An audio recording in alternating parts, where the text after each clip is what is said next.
Somebody get me Life Alert because I've fallen for Brandin Podziemski. And I'm starting to drink the Kool-Aid, folks. I am. I think this Warriors team's going to be good. 43.5 wins is what the over-under is. Smash the over.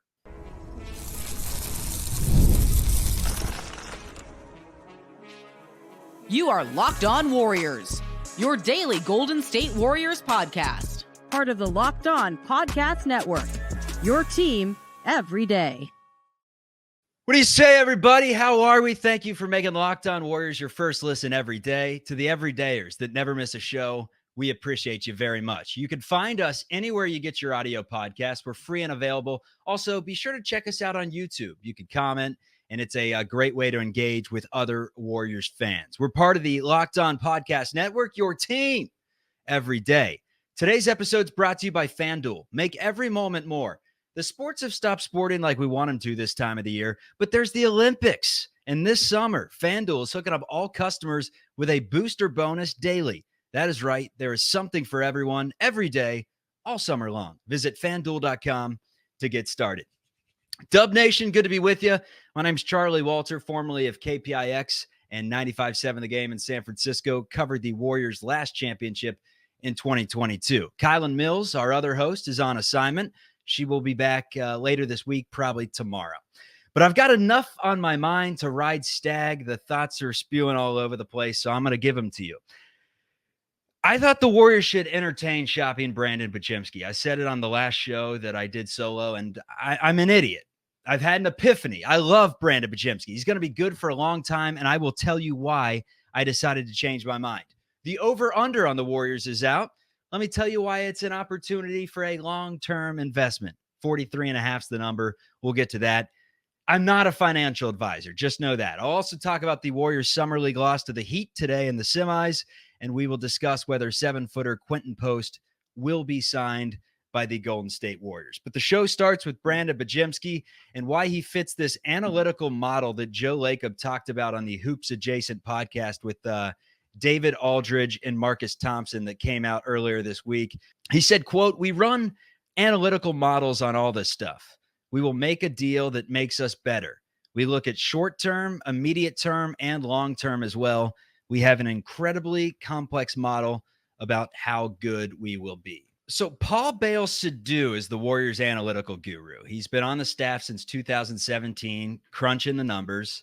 Was on the Washington Huskies staff beforehand, was one of the only analytical-driven guys at the collegiate game at the time, and they called him the money ball. And he's even admitted that, you know, there's some money ball that goes into his style, where he's looking for the diamonds in the rough and the statistics that maybe not everyone else is looking into. And it just seems like he's someone that's focused more on numbers of what you can do now and down the road rather than the eye test of like, oh, my God, that guy's 7'1" and runs the floor like a deer, but doesn't know how to play basketball. So that's kind of what I'm getting at from some of Paul Bale-Sidhu. But been on the staff since 2017. Last October was promoted to the team's vice president of basketball analytics and innovation. So basically beforehand, what his job sounded like was, hey, executive team, here's the numbers. Now what his job is, hey, executive team, here's the numbers. By the way, I'm sitting down and having a conversation because I'm part of the decision-making process. So plays the Moneyball game from everything I've heard. He eats data for breakfast with skim milk, of course. So it made sense to me that the reports are out that the Warriors would rather depart with Jonathan Kuminga than Brandin Podziemski if it got to that point in trade talks, if that's what it took to potentially get Lowry or anyone else. They're not giving away Podziemski, it sounds like. They would be more likely to give away Kuminga. And maybe that has to do with the whole contract situation. Podziemski is making circus peanuts for the next, 4 or 5 years while he's on this rookie deal, while Jonathan Kuminga is going to be expecting a whole lot of money come next year. But the analytical models love Podziemski. Even if your eyes don't see all-star in the play sometimes, the way that he plays doesn't scream, oh, Brandin Podziemski's our next superstar. The data screams that he's going to be a really good player for a long time. First team All-NBA as a rookie, makes smart plays more often than not. Still has a little bit to improve on, especially from what I saw in the Kings Summer League game late in the game where he was dribbling it near half court and almost lost it. And also at the beginning of the game where it just felt like he was forcing up some deep threes and threw up a couple bricks. But figure that out. He'll be fine. And obviously won't have to carry as much of the load during this season. But his basketball IQ, more often than not, seems like it's well beyond his years. Also had the highest plus minus of any player on Golden State and the 12th highest plus minus in history for a rookie. And per Anthony Slater, Pods was in 23 of the top 35 lineups the Warriors used. Steve Kerr doesn't really like to play rookies. We've seen it in the past. He played Brandin Podziemski. He couldn't get Brandin Podziemski off the court. Couldn't give him enough breathers. He was out there all the time. And that's because he trusts in Brandin Podziemski. He likes the fearless attitude that he brought from a rookie. And beyond that, he just the IQ. It comes down to that. He seems like he's in the right places at the right time and knows where to go with the basketball more often than not.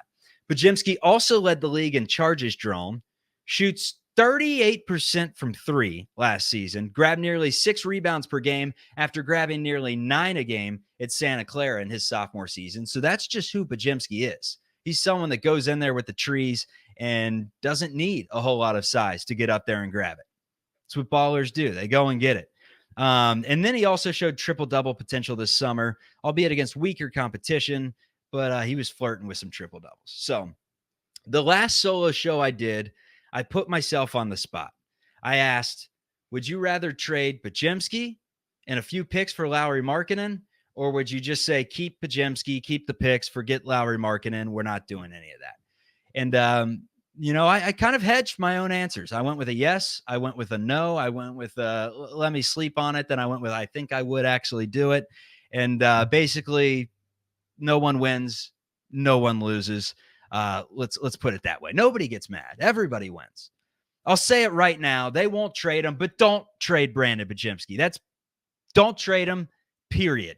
Even if it's Pods for Lauri straight up, that'd be tough. But I'd still question it. I would. And it sounds insane, but he's so cheap. He's so cheap.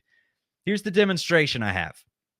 You go to a steakhouse. You have $80 cash. The porterhouse is $70. The filet is $40. You love them both. Which are you going with? If you chose porterhouse, congrats. You're doing dishes after the meal because you don't have enough to cover the meal nor the tip, and you're not drinking anything but some water. Meanwhile, with the Podziemski or with the filet, in this case, you can have a cocktail. You can get the mac and cheese, the sides, the cream spinach. You get it all, plus the tip, you're set. No worries about it. Podziemski's 21 and on his rookie contract until 2027. He is a value play if he can get to that all-star level that Joe Lacob thinks he can reach. And you know how you jumpstart a franchise, everyone? You get a stud that costs you nothing, a ridiculously low amount. Keep him. I always find it interesting that Podziemski modeled his game after Manu Ginobili. It was his favorite player growing up, and it was the tape he watched. He wanted to be like Manu. They say comparison is the thief of joy, but I just think there are enough similarities here to at least bring this up. Ginobili did have 3-4 inches on Podziemski and had that special talent to make unorthodox somehow look good. Would turn it into buckets with the Euro step, ridiculous passes. He would just attempt plays that no other human being on earth would attempt, at least with that kind of flair. The reverse layups, the behind the back passes, the just behind the backs in general with the ball. I mean, he invented the just around the world for no reason, and then would go up and finger roll it in. You'd be like, Manu, that was slick, baby. Brandon's not as gifted in making the magic happen as Manu, at least currently. But again, Ginobili was a Hall of Famer, so not many basketball players are. However, the three-point numbers look similar. In fact, Brandon was a better shooter last year than Manu was throughout the course of his career. Manu was about 37%. Brandon shot at 38%. Brandon's also a significantly better rebounder. And when people describe Manu Ginobili, the word, I should say, fearless, it always comes up. That's who Manu Ginobili was. What do people describe Brandin Podziemski with? If there was one word you heard most, it's fearless, for sure. And let's not forget, Brandon was 6 years younger when he came into the league than Manu. So there's still a lot of room for growth. Podziemski has talked about how he wants to play with a little bit of that Euro flair. I say go hire Manu Ginobili, bring him on the staff, find a role for him, and coach up Brandin Podziemski. Another player Podziemski said he models his game after is Jalen Brunson. Guess who was second in the league in charges taken last year? You guessed it. It was Brunson. Pods also says he loves Tyler Hero, which makes sense because three-point shooting is going to be a skill set that takes him to that all-star level. Podziemski said he's working on it this offseason. And yes, I did say all-star level. I don't know when, but I do agree with Joe Lacob. Do not trade him. Coming up, the Warriors over-under on wins this season is set 43.5 wins. Will they go over?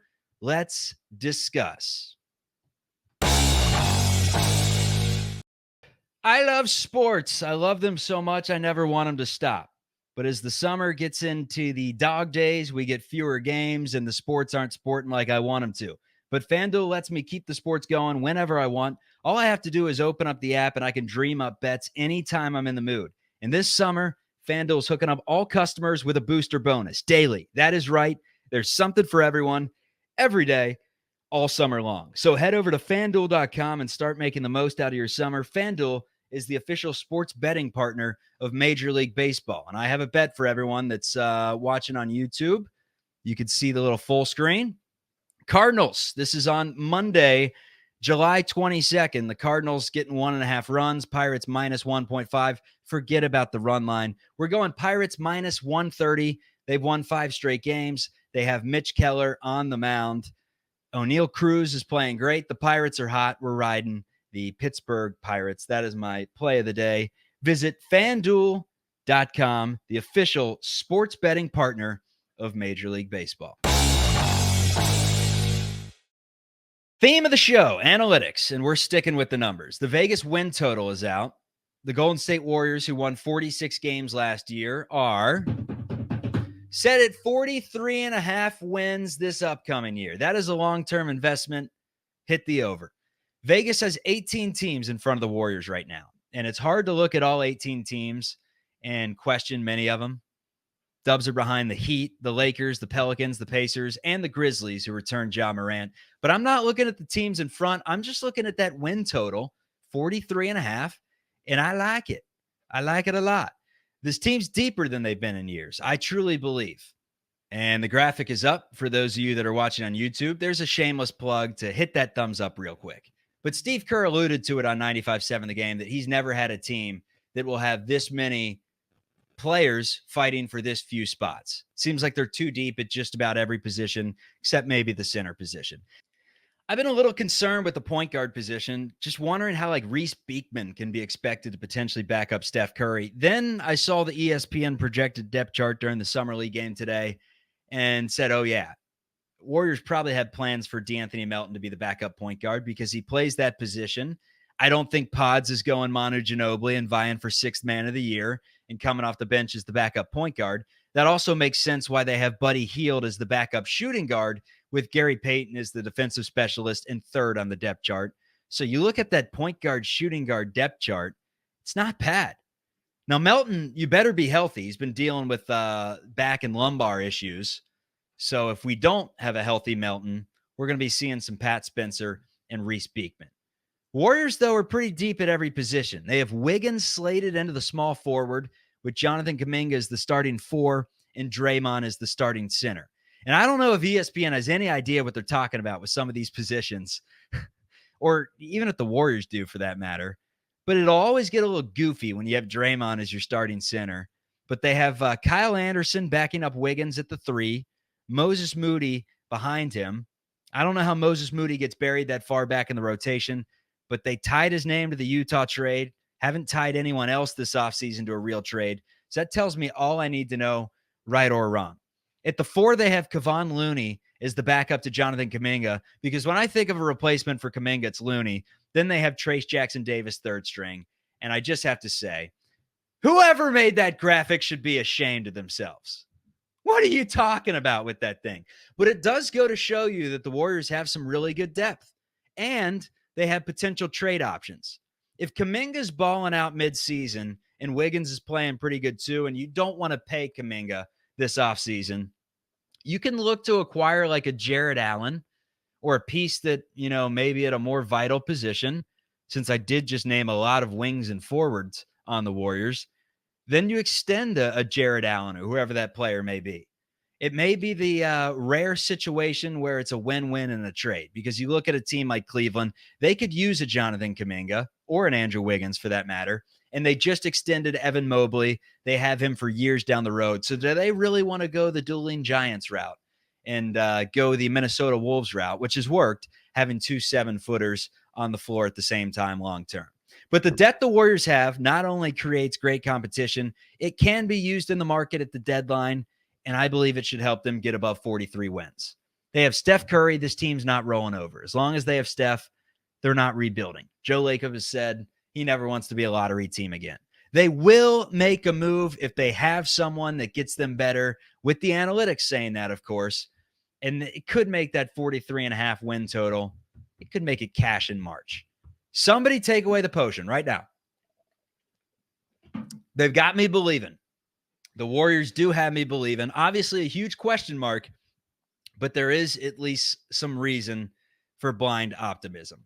I'm not going to lie. I'm a little stunned at how Vegas could make that the Warriors win total after how many they won last year and how many games they were missing Draymond Green and what they added to the fold, albeit some question marks with Melton's health, with Buddy Hield's just ability to fit in, considering the last couple of teams he's been on. And Indiana, won it out because he fell out of the rotation. Then same with Philadelphia. By the time the playoffs had rolled around, had that one great game, I think in game 5, where he lit it up and then did nothing the rest of the series, was getting some DNPs. And that's just kind of how Buddy is and how he'll probably be on this year's team. I wouldn't expect him to play more than 25 minutes per game. I said anywhere from like 18 to 20.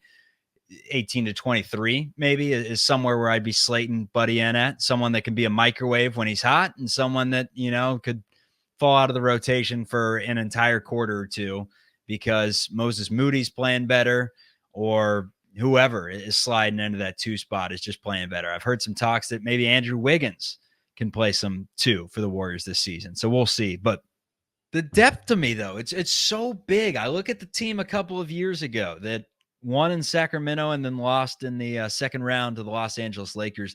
That team for the majority of the season was so thin that they were playing not just a two-way guys. They were playing Lamb and Ty Jerome for the majority of the season. And granted, that was the year Andrew Wiggins missed a handful of games, not just a handful, missed almost half the season due to personal reasons.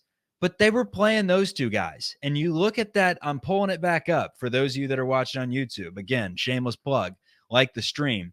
But I'm pulling back up that depth chart that ESPN gave us. And I see Curry and Melton at the point guard positions. Okay, if Melton's healthy, I love that. Podziemski, Hield, and Payton at the shooting guard positions. Okay, so you're telling me Gary Payton potentially only has to play 10, 12 minutes, defensive specialist. You have him in there for the end of games when you need some lockdown moments. You're up a few points in the final possessions. Sure, we'll take Gary Payton in the 3rd string. Then you have Wiggins, Anderson, and Moody. Moody in the 3rd string spot. I love it. Kuminga, Looney, and Jackson Davis.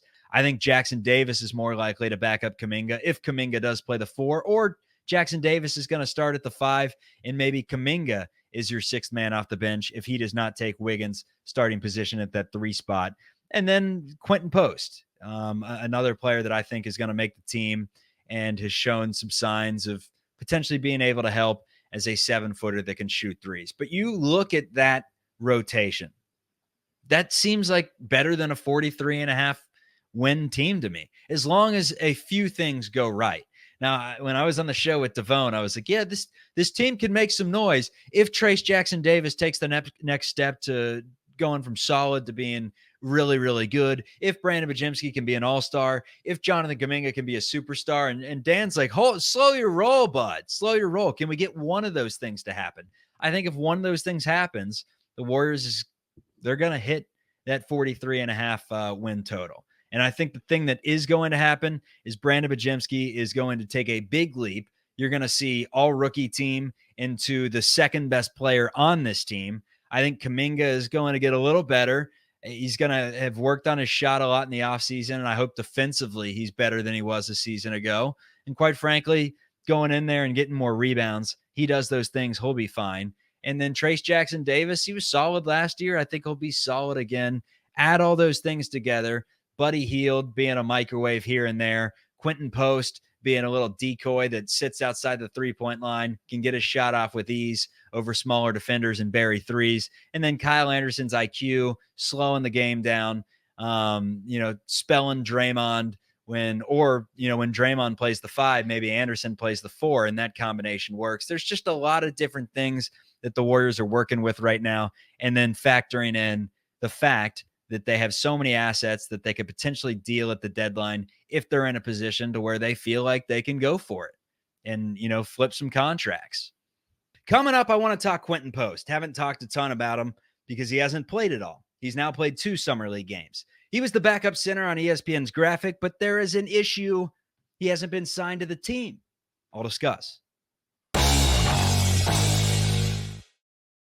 Passion, drive, and patience. It's the formula for winning championships, and it's also what keeps your ride or die alive. eBay Motors has everything you need to maintain your vehicle and level it up to peak performance. Superchargers, roof racks, exhaust kits, LED headlights, and more. Whether you're into speed, power, or style, eBay Motors has you covered. With over 122 million parts for your number one ride or die, you'll always find exactly what you're looking for. And with eBay Guaranteed Fit, your part is guaranteed to fit your ride every time or your money back. Because with eBay Motors, you're burning rubber, not cash. With all the parts you need at the prices you want, it's easy to make your car the MVP and bring home huge wins. Keep your ride or die alive at ebaymotors.com. Eligible items only. Exclusions apply. eBay Guaranteed Fit is only available to U.S. customers. This year's 52nd pick in the draft. That's Quentin Post, a 7-foot sharpshooter. Post has played in the last few Summer League games after missing the first few due to a leg injury. And it's fair to say that he had as much riding on this performance as anyone. This is a potential tryout for the big show. Not a two-way contract, but he may just make more sense signing with the Warriors. The Warriors lost by 3 to the Heat in the Summer League semis, by the way. Kevin Knox, a former lottery pick, led the way with 31 for the Warriors. The former Kentucky Wildcat, who was actually picked a few picks above Shai Gilgeous-Alexander, who was also on that Kentucky team. Knox had a nice summer, should land somewhere. It's just not going to be with the Warriors, I would imagine, based on their current needs. Quentin Post had 10 points in his 15 minutes. That's now 2 straight games with 10 points in limited playing time. The question, did Post do enough to secure a spot? Let me know in the comments. I personally saw enough to give him a shot. He's got a pure stroke, 40% three-point shooter in college at Boston College. Looked like he's going to be able to knock down some shots at this level. Moves okay, nothing special. Could use some lateral quickness. Didn't look great trying to set screens. I did see on Twitter someone say that it was giving him flashbacks of James Wiseman. But I saw Post put it on the deck, finish on the post a few times, and bury threes. He's 7 feet, 24 years old, and can bury threes. Sign him up. Damn it. Sign him up. Guy Santos may be a casualty of circumstance if they want to sign Post, because here's the deal. They currently have to ball on a budget, do the Warriors, and they don't have enough money to stay under the luxury tax. The Warriors are hard capped. Think about this. The Celtics just said, forget the tax. They took on all the penalties and gave a contract to Sam Hauser. They're balling with zero budget. They said, apron, we've never heard of it. Meanwhile, the Warriors only have $500K to play around with right now, and they can't sign Post because as a second-round pick, he's owed over $1 million. So it's time to get creative if you want to keep Post. I will say this about Post. It scared me that on his first post move, he went up with his right hand on the left side. Now he made it, but I was watching it real time, and I'm like, that looked a little goofy. Kind of looks slick. He did it so quick. And then I went back and freeze framed it, and I'm like, he went up with his right hand on the left side. That's a no-no in the 3rd grade. And I'd heard his big weakness is that left hand. And if that's the case, and he truly has no left hand to the point where he's in the Summer League, he's, not even practicing his left hand. He's just putting it up on the left side with his right hand. That'll get exposed in the NBA, surely, I would imagine, right? But still, he's 7 feet, can shoot threes at 40%, was an all-ACC defender, and didn't look out of place on the floor. Didn't look bad by any means. He fit in. Also adds a nice high post handoff, pick and pop constantly. He's just always hovering around the three-point line looking for a shot. But 40% from deep, that's what you can expect from Quentin Post. I saw enough to say, give him a spot, find someone else to go, and let's see what he's all about. If you don't sign him, go look at Robert Williams or something. Just get some more size on this team. Dubs need more size. I mean, that ESPN graphic had Draymond Green as the starting center.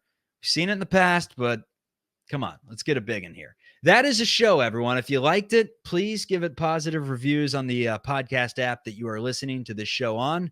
Thumbs up and a subscribe on YouTube. Kylan and myself have taken over this channel, so it's family operated now. I know a lot of folks have been asking about Cyrus. He has started his own show, is no longer with the network.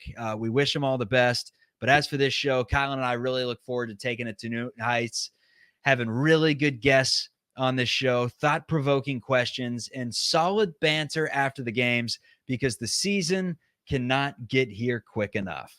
Summer League is now done. Warriors have a few things that they need to take care of, no doubt about it.